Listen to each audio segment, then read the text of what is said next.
जय हिंद मेरे प्यारे बच्चों। जी स्वागत है आपका हमारे एकलव्य क्लासेस के यूट्यूब चैनल पे। जी हम बात कर रहे थे सैनिक स्कूल और राष्ट्रीय मिलिट्री स्कूल के पेपर से रिलेटेड चैप्टर्स की। जी हाँ, आज हम बात करने वाले हैं इंग्लिश ग्रामर के नेक्स्ट चैप्टर की, जो बात है हमारे प्रोनाउन की। तो आज हम बात करेंगे प्रोनाउन, आखिर प्रोनाउन होता क्या है और प्रोनाउन से रिलेटेड क्लास 6 में कैसे सवाल आते हैं, क्लास 9th में कैसे सवाल आते हैं, डिट्टो किस तरह का पूछा जाएगा। बस आप वो की पॉइंट नोट करके रखें। और जिन्होंने अभी तक हमारे इस वीडियो को शेयर नहीं किया है, प्लीज शेयर और जरूर से जरूर इस सब्सक्राइब करें, ताकि हम पढ़ाते वही हैं जो पेपर में आपके सटीक फंसता है। जब आप पेपर देंगे तो आपको समझ में आएगा कि हाँ, ये क्वेश्चन तो सर के एकलव्य क्लासेस के द्वारा पढ़ाया गया है। तो आज हम समय ज्यादा ना लेते हुए इस चैप्टर्स की बात करते हैं। उससे पहले एक छोटी सी बात और कर लें। अभी हर शहर पे, जैसे अभी हमारे बिहार साइड के जितने भी बच्चे हैं, उनके पेरेंट्स हैं, मैं उनको अपनी तरफ से छठ पर्व की ढेर सारी शुभकामनाएं देता हूं कि ये भगवान हमारे जितने भी प्यारे बच्चे हैं उनको ढेर सारा आशीर्वाद दें, ताकि वो सैनिक स्कूल या राष्ट्रीय मिलिट्री सैनिक स्कूल में सेलेक्ट होकर अपने माता पिता का नाम रोशन करें।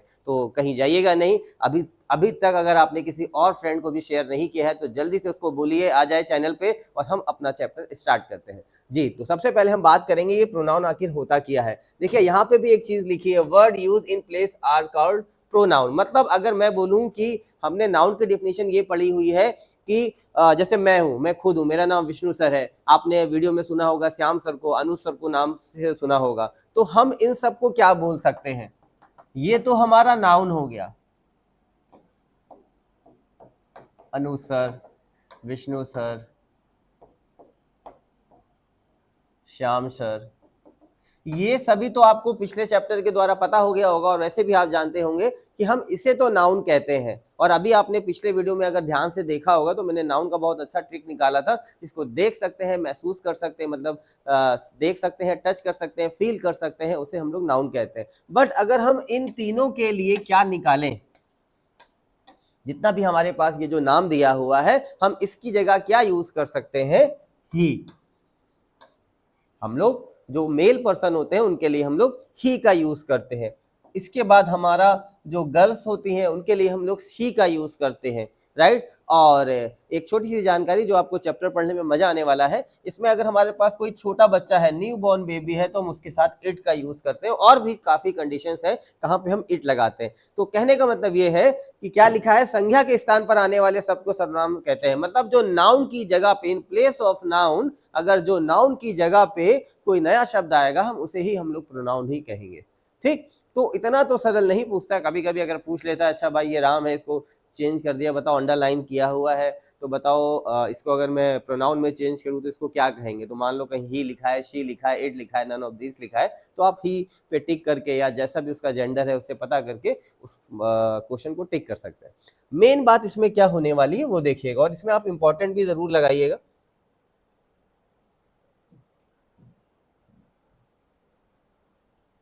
Kind of pronoun, I hope आपको दिखाई दे रहा होगा। यहां पे दिखा हुआ है काइंड ऑफ प्रोनाउन। ठीक, यही बहुत इंपॉर्टेंट है। और इसमें से मैं आपको बता भी दूं कि क्लास 6 के वाले बच्चों के लिए खासकर कहां से क्वेश्चन सबसे ज्यादा पूछा जाता है, वो है हमारा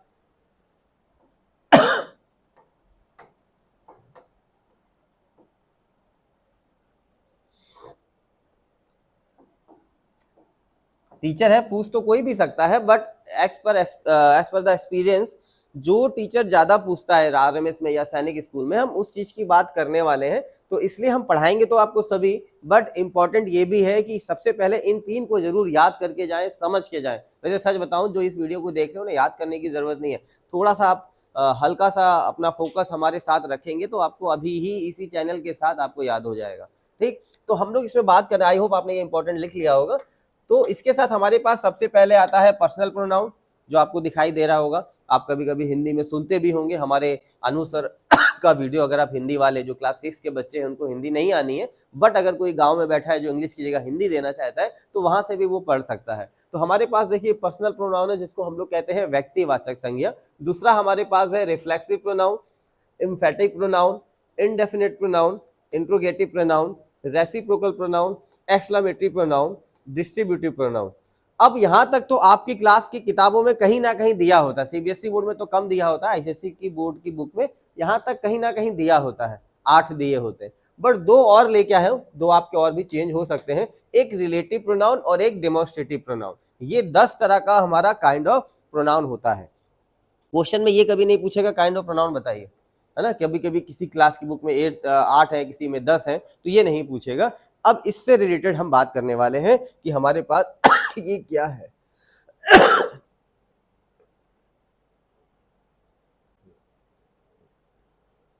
अब देखिए यहाँ पे दिया हुआ है पर्सनल प्रोनाउन। जब किसी प्रोनाउन का प्रयोग वाक्य में सब्जेक्ट और ऑब्जेक्ट के रूप में किया जाता है उसे ही हम लोग पर्सनल प्रोनाउन कहते हैं। मतलब ये कहना चाह रहा है कि जब हम किसी सेंटेंस में सब्जेक्ट और ऑब्जेक्ट दोनों का ही यूज करें तो उसे ही हम लोग पर्सनल प्रोनाउन कहते हैं। ठीक, ज्यादा इंपॉर्टेंट नहीं है, मगर हाँ ऐसा हो सकता है कि शी, ही,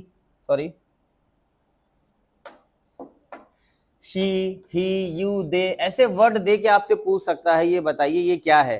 तो अभी मैंने आपको पीछे ही बताया, जो नाउन की जगह पे आ जाए उसे हम प्रोनाउन कहते हैं। बट अगर ऑप्शन में प्रोनाउन की जगह पर्सनल प्रोनाउन लिख दे तो भी आप उसे टिक कर दीजिएगा, दोनों एक साथ तो नहीं आएंगे। ठीक है, तो यहां तक तो ये हो गया। अब ये है हमारा important part, nominative case, objective case और हमारा पॉजिटिव केस। ठीक, इसको आपको जरूर याद करना पड़ेगा।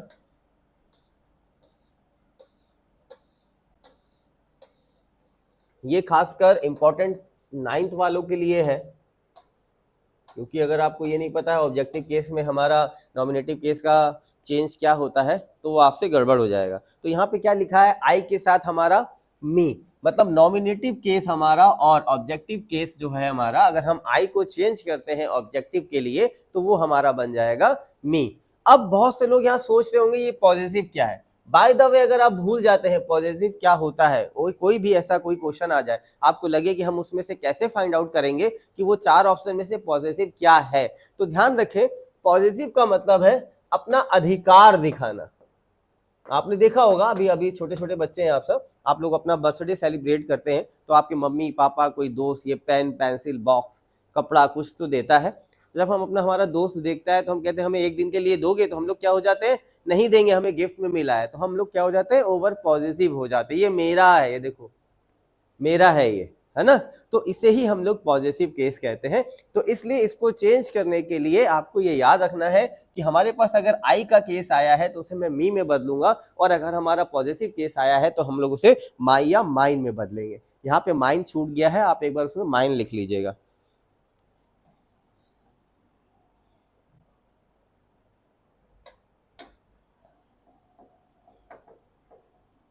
ये छूट गया।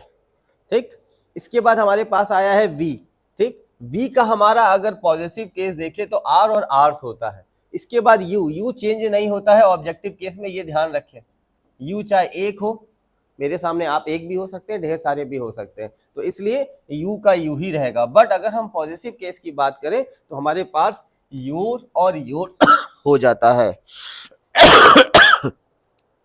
ठीक है, इसके बाद हमारे पास है ही को अगर हमें ऑब्जेक्टिव केस में बदलना हो तो वो हमारा हो जाएगा हिम, और पॉजिटिव केस में बदलना होगा तो वो हो जाएगा हमारा हिज। इसके बाद शी का है, अभी मैंने आपको बताया कि अभी अगर कोई लड़का है, मेल पर्सन है, जेंडर है तो उसके लिए ही है, और हमारा अगर कोई लड़की है तो उसके लिए शी है। तो इसी तरह हम लोग शी के लिए हम लोग यहाँ पे हर का यूज कर रहे हैं, और अगर हमें पॉजिटिव केस यूज करना हो तो हर या हर्ष का यूज करेंगे। ये बहुत इंपॉर्टेंट है इट वाला, अभी इसके बारे में एक्सप्लेन करूंगा मैं। तभी आपको अभी ये याद करने कितने हमारे पास प्रोनाउन के ऑब्जेक्टिव नॉमिनेटिव केस, ठीक, और हमारे पॉजिटिव केस है, उसको आपको याद करना पड़ेगा। इसके बाद इट का है इट, और यहाँ हो जाता है इट्स।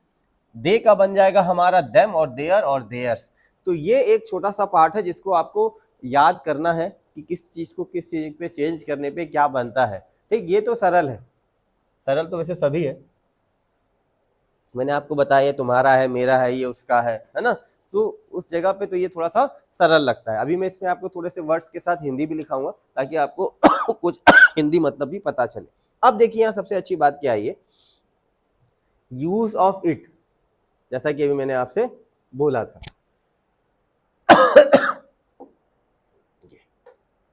ठीक, इट के बारे में अब हम पढ़ने वाले हैं। इसमें क्या कहता है, इट का यूज प्राकृतिक घटनाएं, समय, वर्ष,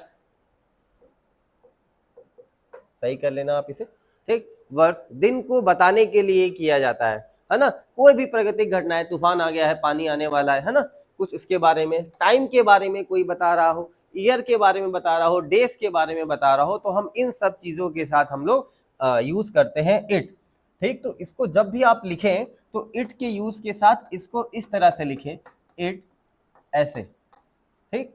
जैसे हमने लिखा यहाँ पे natural incident, time, year, date. इससे क्या होगा, आपको एक छोटा सा स्पेसिफिकेशन यहीं से पता चल जाएगा, तुरंत हमें दिखाई देगा कि हमें इट का केस कहाँ पे यूज करते हैं। तो देखिए लिखा है डैश इज मंडे, है ना, तो वहां पे हम लोग इट इज मंडे। अगर इसमें 4 ऑप्शन अगर आपको दिखाई दे रहे हो, कभी कभी ऑप्शन में कैसे दिखाया जाता है, today is Monday, question paper में ऐसा आता है, अब जरूरी थोड़ी उस दिन मंडे हो तो आप उसमें टुडे लगा के चले आएंगे, क्योंकि सुना है, हमारी आदत है ना। तो ध्यान रखें, जब भी हमारे पास समय होगा, देखिए दिन होगा, मंथ होगा, तो हम लोग उस जगह पे क्या करेंगे, इट का यूज करेंगे, ठीक। तो ये तो हो गया पहला वाला पार्ट। इसके बाद हमारे पास अब दूसरा है इट को लेके, क्योंकि आज हम इट तक और रिफ्लेक्सिव और इम्फेटिक प्रोनाउन तक रखेंगे, बाकी के क्योंकि वीडियो बहुत लंबा हो जाएगा। मैं बार बार बोलता हूँ, पढ़िए कम मगर पढ़िए अच्छा, ताकि एक बार आपकी क्लिक अगर दिमाग में हो रहा है, आंसर आपके दिमाग में आ रहा है, तो वो पढ़ाई सबसे ज्यादा अच्छी है। तो हम 5 घंटे पढ़ें, 4 घंटे पढ़ें, उस पढ़ाई का कोई भी यूज ना, उसका कोई मतलब नहीं है बच्चों। तो अब हमारे पास ये आया हुआ है,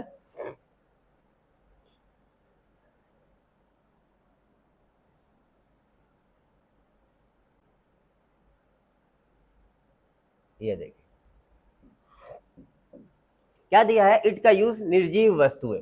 निर्जीव वस्तु मतलब नॉन लिविंग थिंग, हमारे पास अगर कोई चीज है तो उसके लिए भी हम लोग इट का यूज करेंगे। जैसे देखिए यहाँ पे लगा हुआ है, पेंसिल हमारा नॉन लिविंग थिंग है, चेयर हमारा नॉन लिविंग थिंग है, रेड पेन हमारा नॉन लिविंग थिंग है। मतलब अगर हमारा कोई भी नॉन लिविंग थिंग का पार्ट होगा तो हम उसके साथ अपना इट का यूज करेंगे। पहले हमने क्या सीखा, नेचुरल इंसिडेंट, प्राकृतिक घटनाएं, समय, ठीक, अपना डे, तो इस तरह की कोई चीजें होगी तो इट का यूज करेंगे। सेकंड ऑप्शन में हमने क्या सीखा, कोई भी नॉन लिविंग थिंग होगा तो हम वहां पे अपना इट का यूज करेंगे। अब देखिए हमारे पास दूसरा पार्ट आया हुआ है,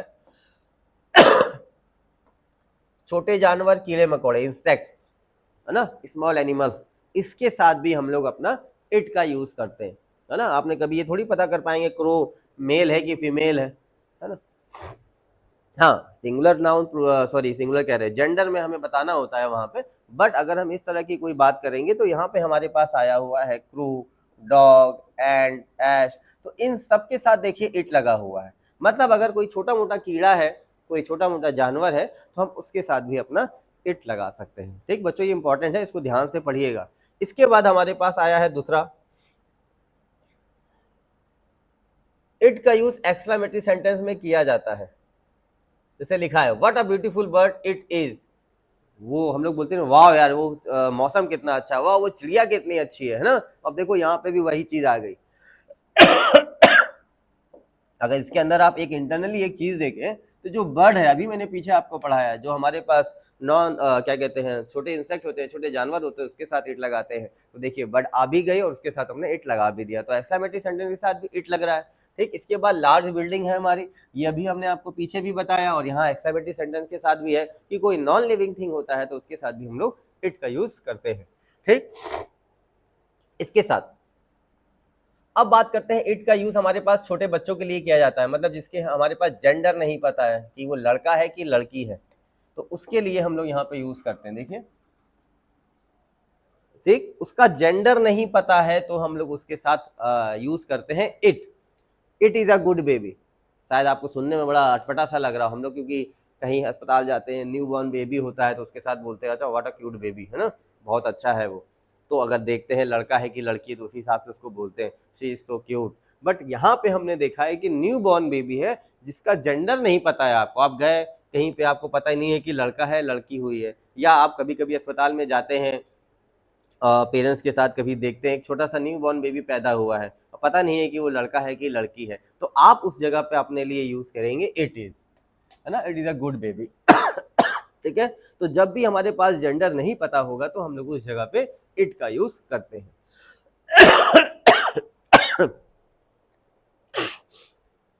अब आगे देखिएगा,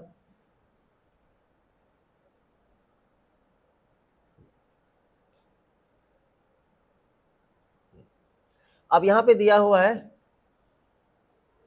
इट का यूज एक अनिश्चित कर्ता के लिए किया जाता है। मतलब क्या है, उसके जो कर्ता है उसका उसका वो पता नहीं है कौन है। जैसे अब देखो यहाँ पे लिखा है रेन, यहाँ पे लिखा है रेन, थंडर, तूफान, बरसात, है ना। अभी मैंने पीछे भी आपको बताया नेचुरल इंसिडेंट है, उनके साथ हमारे लिए भी हम इट का यूज करते हैं। तो यहाँ पे भी नहीं पता है तो इसलिए हम लोग यहाँ पे इट का यूज कर रहे हैं कि it rain, it snows, thunder, it blows. तो इस जगह पे भी हम लोग इट का यूज करेंगे। ठीक, जहां पे इंपॉर्टेंट होगा मैं आपको इंपॉर्टेंट बता दूंगा।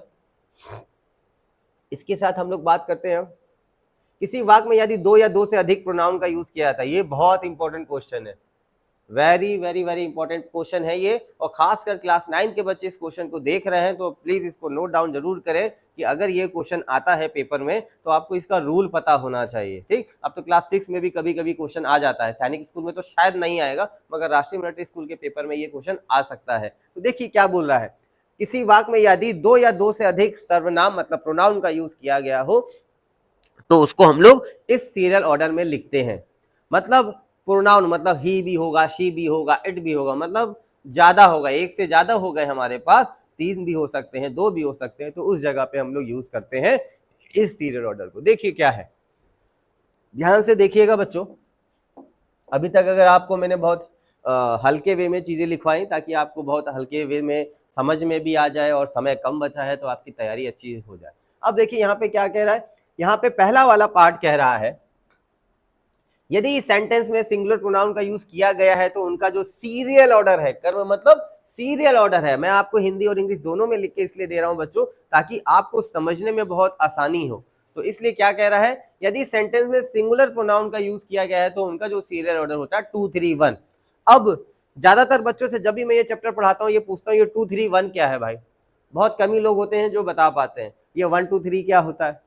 गिनती नहीं है, मैथ नहीं पढ़ा रहा हूं मैं।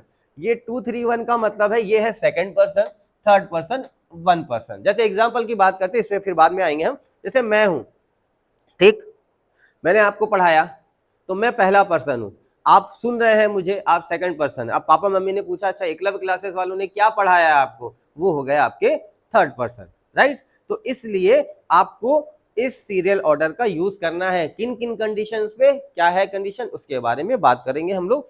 देखिएगा, बोलता है यदि सेंटेंस में सिंगुलर प्रोनाउन है तो हम उसमें उसका जो सीरियल ऑर्डर है 2 3 1 रखेंगे। अभी इसका एग्जांपल भी करेंगे, ठीक है।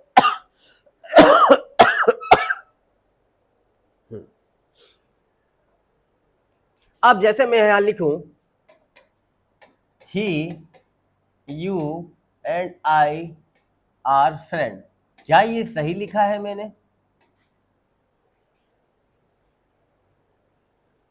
देखिए, अगर सिंगुलर प्रोनाउन है, ही भी एक है, यू भी एक हो सकता है ना, सामने एक ही हो सकता है, ज्यादा भी हो सकता है। अभी मैं यहाँ पे सिंगल ले रहा हूँ, आई भी हमारे पास एक है।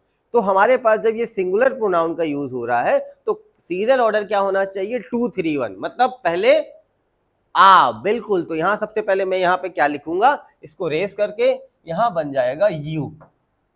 फिर उसके बाद इसमें क्या दिया हुआ है, तीसरा पर्सन। तीसरा पर्सन कौन हो सकता है, वह, मतलब पापा या मम्मी उनको बताएंगे कि हाँ पढ़ाई समझ में आ रही है। तो तीसरे पर्सन के लिए हमने यहाँ पे क्या लिखा, आई, एंड उसके बाद पहला है तो पहला तो हमारा आई, मतलब मैं खुद हूं ही, तो इस जगह पे आके हम लोग यू, ही एंड आई का यूज करेंगे। ठीक है, तो ये बहुत इंपॉर्टेंट वाला पार्ट है, तो इसको ध्यान से करिएगा, समझ के करिएगा। इसके क्वेश्चन आते हैं, अगर रूल नहीं पढ़ा है तो ये क्वेश्चन गलत भी हो जाते हैं। ठीक है, अब दूसरी बात देखिए यहाँ पे क्या है, यदि सेंटेंस में प्लूरल प्रोनाउन का प्रयोग किया गया है तो उनका जो सीरियल ऑर्डर है 1 2 3 होता है ना। अब इसमें हमारे पास प्लूरल में क्या क्या हो सकते हैं उसके बारे में बात करेंगे। देखिए लिखा भी है यहाँ पे, we and you they can live in Delhi, है ना। मतलब अगर हमारा प्रोनाउन है, एक मिनट बच्चों,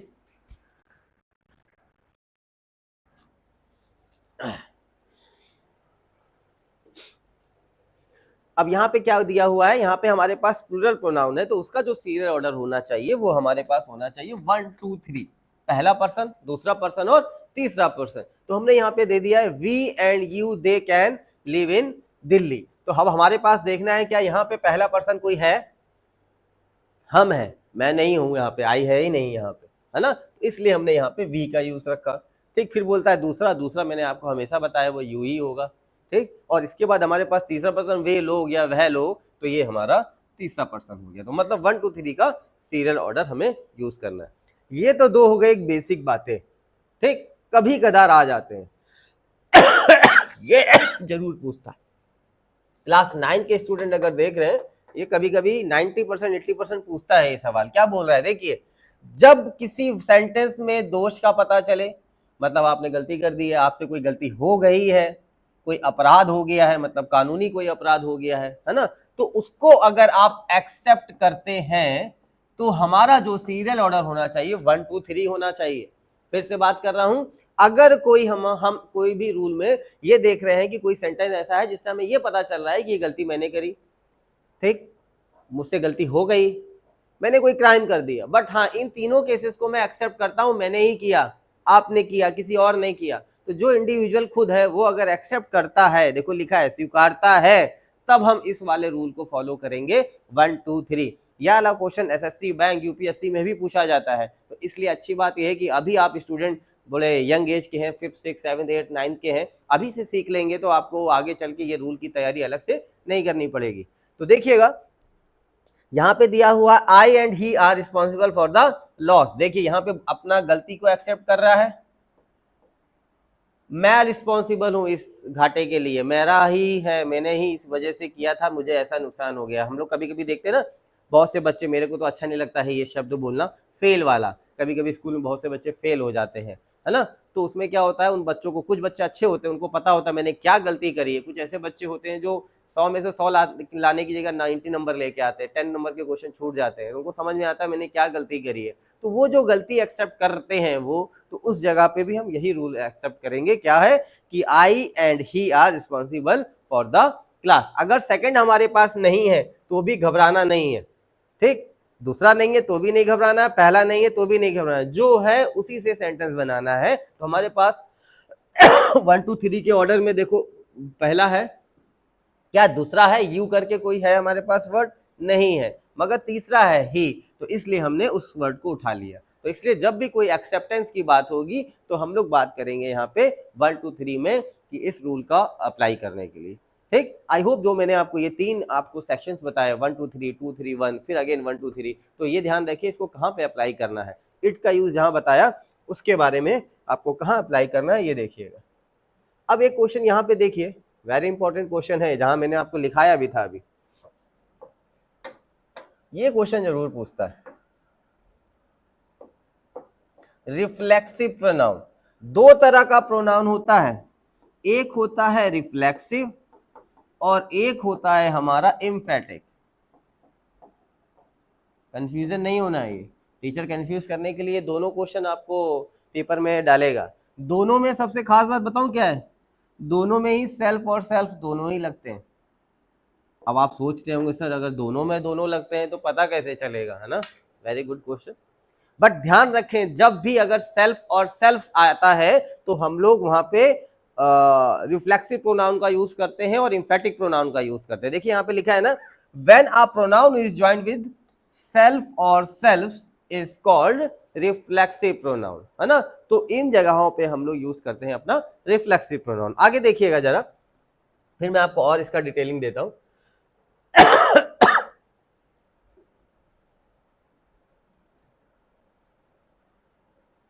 ये देखिए आपके पास यहां पे आया है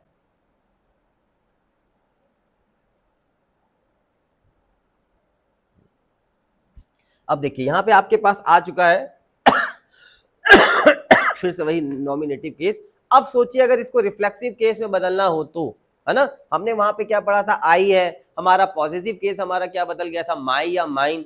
बट यहाँ पे अगर रिफ्लेक्सिव केस पूछा जाता कि ये बताओ, कोई सेंटेंस दिया, अंडरलाइन कर दिया और टीचर ने पूछ लिया सैनिक स्कूल में कि बताओ आई को अगर हम रिफ्लेक्सिव प्रोनाउन में चेंज करते हैं तो ये क्या होगा, तो हम लोग अगर आई को चेंज करते हैं तो वो हमारा बन जाता है माई सेल्फ, ठीक। बाकी देखिए ऊपर मैंने लिखा है my self, your self, him self, them self, है ना, तो जब सेल्फ और सेल्फ आ जाए तो दो ऑप्शन तुरंत हमारे दिमाग में आना चाहिए कि ये क्या रिफ्लेक्सिव है या एम्फेटिक है। इसके अलावा और कोई काइंड ऑफ प्रोनाउन दिमाग में आना भी नहीं चाहिए और लगाना भी नहीं है, ठीक है ना। और अगर चार ऑप्शन में से रिफ्लेक्सिव दिया हो और सेल्फ आया हो चार ऑप्शन अलग हो एम्फेटिक से, बिना पढ़े टिक लगा दीजिए आप, वो सही हो जाएगा आपका क्वेश्चन, ठीक है। बट अगर ऑप्शन में रिफ्लेक्सिव एम्फेटिक दोनों आए हुए हैं तो ध्यान रखें कि हमें कहाँ पे ध्यान रखना है कि कौन सी चीज बोली गई है, सर ने क्या पढ़ाया था, ठीक। अभी हम लोग एम्फेटिक में भी आएंगे। अब देखिए क्या है, आई का यूज हमने माई सेल्फ में कर लिया, वी का यूज हमने आर सेल्फ में कर लिया, यू का यूज योर सेल्फ में कर लिया, और यू का यूज हमने योर सेल्फ में भी कर लिया। एक चीज देखिए, बहुत से मैंने चीजें देखी है, अभी मैं ग्रामर जब पढ़ाता हूँ तो बहुत से बच्चों का ग्रामेटिकली अगर हम बेसिक देखें, हम लोग मैथ में तो बहुत अच्छा करने की कोशिश करते हैं बार बार कि हमारा बेसिक अच्छा हो जाए, हमारा कैलकुलेशन अच्छा हो जाए, हमारी वर्ड प्रॉब्लम सॉल्व हो जाए अच्छे से। बट जब हम इन इंग्लिश ग्रामर की बात करते हैं तो वहां पे कहीं ना कहीं हमारे पास प्रॉब्लम आती है कि हमें बेसिक ज्ञान नहीं है। अब जैसे देखिए छोटी सी बात है, यहाँ पे दिया योर सेल्फ और योर सेल्फ। अभी मैं आपसे पूछता हूँ तो बहुत से लोगों को शायद नहीं पता होता है ना। तो देखिए अगर सेल्फ लगता है किसी की चीज के साथ तो वो सिंगुलर होता है, और अगर वो सेल्फ से होता है तो वो हमारा प्लूरल हो जाता है, ठीक है। इसके बाद हमारे पास है ही का हिम सेल्फ, शी का हर सेल्फ, इट का इट सेल्फ, और दे का देम सेल्फ। तो ये आपको याद भी करना है। आई होप आपको रिफ्लेक्सिव केस समझ में आया होगा। जब हम सेल्फ या सेल्फ का यूज करते हैं then it will be called हमारा रिफ्लेक्सिव प्रोनाउन। नाउ सेकंड हमारा क्या है,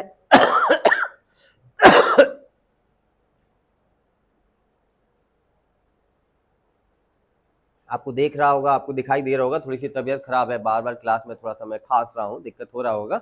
बट मौसम चेंज हो रहा है तो अपना भी ध्यान रखें, क्योंकि पेपर नज़दीक है। हम हमारे जैसे टीचर्स और भी अदर एकेडमी के टीचर, हमारे एकलव्य क्लासेस के टीचर आपके साथ इसलिए लगे हुए हैं ताकि तबीयत तो आज नहीं कल सही हो जाएगी, बट सिलेक्शन ज़रूरी है, हमें पढ़ना है, पढ़ाना भी है ना। तो इसलिए आप पढ़ाई में अपनी मेहनत बिल्कुल भी कम ना करें, और हम टीचर आपको पढ़ाने के लिए अपनी मेहनत कहीं भी बिल्कुल कम नहीं करेंगे। तो हमारे पास देखिए इसमें तरह तरह का रूल्स आया, रिफ्लेक्सिव प्रोनाउन का यूज हम लोग कहाँ कहाँ करते हैं, इसको आप अपने हिसाब से बाद में देख लीजिएगा, ठीक। मेन आते हैं हमारे इम्फेटिक प्रोनाउन। इतना ज्यादा अगर अंदर डीप में जाने की जरूरत नहीं है, अगर आपको लगता है आप देखना चाहते हो तो आप इसको आराम से पूरा देख लेना। देखो मैंने यहाँ पे दिया हुआ है पूरा, ठीक। रिफ्लेक्टिव प्रोनाउन का यूज, रिफ्लेक्सिव प्रोनाउन का यूज निम्नलिखित मतलब फॉलोइंग कंडीशंस में करते हैं, ये दिया हुआ है। इसके बाद both stop still qualify open, इस कंडीशंस में करते हैं। सेल्फ प्रोनाउन का यूज सब्जेक्ट की तरह नहीं किया जाता है, ठीक, मतलब सब्जेक्ट में नहीं होना चाहिए, ठीक। बट मेन इंपॉर्टेंट क्या है, अब ये आ गया एम्फेटिक प्रोनाउन। अब देखिएगा यहाँ पे भी कहीं लिखा होगा सेल्फ या सेल्फ, अब देखिए यहाँ पे भी आ गया। अब मान लो यहाँ पे क्वेश्चन आता Ram himself is responsible for this mistake, और पूछता ये बताओ जो अंडरलाइन किया गया है ये कौन सा प्रोनाउन है, राइट। तो आप तो तुरंत सबसे पहले रिफ्लेक्सिव प्रोनाउन लगा के आ जाते और बोलते हैं एकलव्य क्लासेस वाले विष्णु सर ने बताया था ये रिफ्लेक्सिव प्रोनाउन होता है। हाँ होता है, सेल्फ लगता है। अब बात करते हैं डिफरेंस बिटवीन कि हमारा एम्फेटिक में और रिफ्लेक्सिव में पता कैसे चलता है। देखिए एम्फेटिक का मतलब क्या है, एम्फेटिक का मतलब होता है एम्फेसाइज करना, किसी पे प्रेशर देना, जोर देना उस जगह पे, है ना। मेरा है ये, देखो यहाँ पे लिखा है Ram himself is responsible for this mistake, वो उस गलती के लिए खुद जिम्मेदार है, वो है ना, उसको ठहराया जा रहा है ना जोर दे के। तो इसलिए इस सेंटेंस को पढ़ के हमें देखना है कि वो हमारा एम्फेटिक प्रोनाउन है। मतलब जब किसी सेंटेंस पे प्रेशर दिया जा रहा हो किसी चीज का तो वो हमारा एम्फेटिक प्रोनाउन होगा। तो दो कंडीशन ध्यान रखें, अगर चार ऑप्शन में सिर्फ एक ऑप्शन रिफ्लेक्सिव प्रोनाउन और कुछ नहीं है, रिफ्लेक्सिव पे लगा दीजिए। एक एम्फेटिक है तो सिर्फ एम्फेटिक पे लगा दीजिए। बट अब दोनों अगर कंडीशंस आ जाए, दो ऑप्शन अलग और दो एम्फेटिक और रिफ्लेक्सिव वाला, तब ध्यान से देखिएगा क्या इसमें एम्फेसाइज किया जा रहा है। अगर किया जा रहा है तो हम लोग यहाँ पे एम्फेटिक का यूज करेंगे। अब हमारे पास है इनडेफिनिट प्रोनाउन, इसके बारे में हम लोग अब नेक्स्ट क्लास में बात करेंगे, क्योंकि अब मैं चाहता हूं आपने यहां तक अच्छा सा प्यारा सा रिवीजन कर लें। इट का use, nominative case, objective case, possessive case, है ना। इसके बाद हमारा नॉमिनेटिव से हमारा रिफ्लेक्सिव केस क्या होता है, जैसे मैंने बताया आई का माई सेल्फ हो जाता है। तो ये कंडीशन इतने पार्ट का बिल्कुल तुरंत आपने शुद्ध हिंदी में सुना हुआ कंठस्थ कर लीजिए, है ना। पेपर बहुत नजदीक है, तैयारी ज्यादा है, और सटीक पढ़ाना हमारा मकसद है कि हम आपको उतने ही लेवल की चीजें पढ़ाएं ताकि आप इससे रिलेटेड अगर क्वेश्चन करेंगे, मैं आपको दावा करता हूं आप जरा इट का क्वेश्चन, रिफ्लेक्सिव एम्फेटिक का क्वेश्चन करके देखिए, आपको देखिए अभी का भी आ जाएगा, है ना। आपकी रेडियन की बुक होगी, अगर आपने आर्यन से बुक से पढ़ा है तो चेंज कर लीजिए उसको, रेडियन की बुक से आप अपना परचेज कर लीजिए और रेडियन की बुक परचेज करके उससे प्रैक्टिस करिए, तो शायद आई होप आपके चांसेस जो हैं सिलेक्शन होने के बढ़ जाएंगे और आप उसी से अपने क्वेश्चन की प्रैक्टिस करिए। किसी को भी लगता है, अभी हमारी इंग्लिश ग्रामर की भी एक बुक लॉन्च हो गई है, किसी को भी लगता है तो वो दिए गए नंबर पे हमें कांटेक्ट कर सकता है। मैं उसको इंग्लिश ग्रामर का पीडीएफ लेंगे तो मैं पीडीएफ, अगर वो हमसे बुक मांगते हैं तो हम उनके एड्रेस पे वो बुक डिलीवर कर देंगे, ताकि आपको बिल्कुल सटीक चीज़ें वहाँ से मिलती भी रहें और आपके लाइफ टाइम वो इंग्लिश ग्रामर की बुक काम आने लगे। तो प्लीज़ मैं बार बार बोलता हूँ, तैयारी के लिए जुट जाइए, सोइए कम, मोबाइल का यूज़ बिल्कुल कम करिए और पढ़ाई में पूरी मेहनत लगा दीजिए, क्योंकि ये 2 महीने जो हैं वो वापस नहीं आने वाले हैं। क्योंकि अगर आपने ये 2 महीने अच्छी सी प्रैक्टिस कर ली तो आपका सिलेक्शन हो जाएगा, आप बेहतर स्कूल में सेलेक्ट हो पाएंगे और आपके नाम के साथ कहीं ना कहीं एक जगह पे ऑफिसर शब्द का यूज़ हो जाएगा। तो इसलिए तैयारी को बिल्कुल स्टार्ट रखें, सोइए कम, पढ़ाई ज़्यादा करिए, मोबाइल का यूज़ कम करिए और अपनी सेहत का ध्यान ज़रूर रखें। तो मैं मिलता हूँ नेक्स्ट वीडियो पे इसी प्रोनाउन के आगे चैप्टर के साथ। थैंक यू एंड जय हिंद।